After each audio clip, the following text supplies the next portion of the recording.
Every year, hundreds of young Kenyans are abducted or disappear without a trace. For the victims, there is no escape.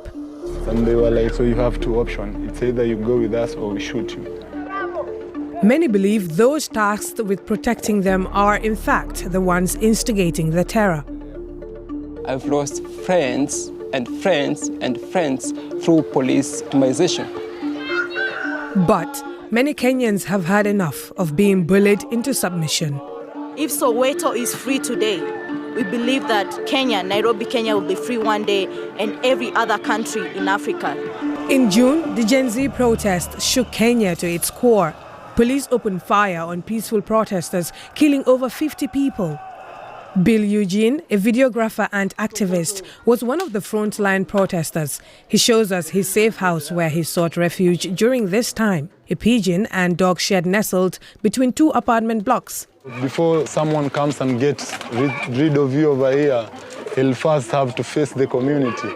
Yeah, and that's why I consider this as a safe space. But Eugene's sense of safety was ill-advised. One night, still reeling from tear gas, he approached the safe house when a white car suddenly pulled up. 4 masked men jumped out and forced him inside. Handcuffed and blindfolded, he received no explanation where or why they were taking him. When the car stopped, he was dragged into a cold room. I was beaten thoroughly, and then I was asked to get off my clothes. And then they asked me, who's funding you? And who's that person that's sending you to the streets? Eugene was forcibly disappeared, a secret imprisonment and torture. Many are arrested in public but never taken to a police station or a court of law. Others, like influencer Shahid Khalif, are abducted in unmarked cars as recorded here on CCTV cameras. With 315 enforced disappearances since 2019, it is becoming systematic. We suspect it's a police operation.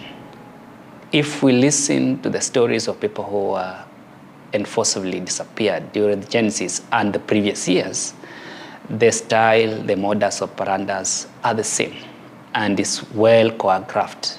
So this can never be a civilian operation. Challenged with these accusations, both the police and the Director for Public Prosecutions refused to comment. For Ramadan, enforced disappearances are a deeply troubling trend of policing with the aim of instilling fear and terror. On October 20, Kenyans celebrate Mashujaa Day, honoring those who fought for independence. Bob Nyagi uses this occasion to remember victims of police brutality.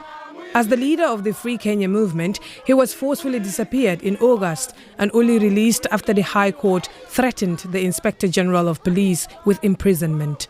Nyagi sees Kenya at a crossroads. So there are two options if you ask me right now. Either we do a popular initiative, which is a referendum, or we have a popular uprising, which is a revolution. It depends on the reaction of the state.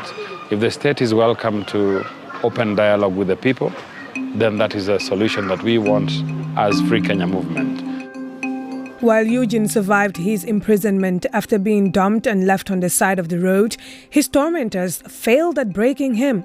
Together with other survivors, he is creating a documentary about the endured violence and torture.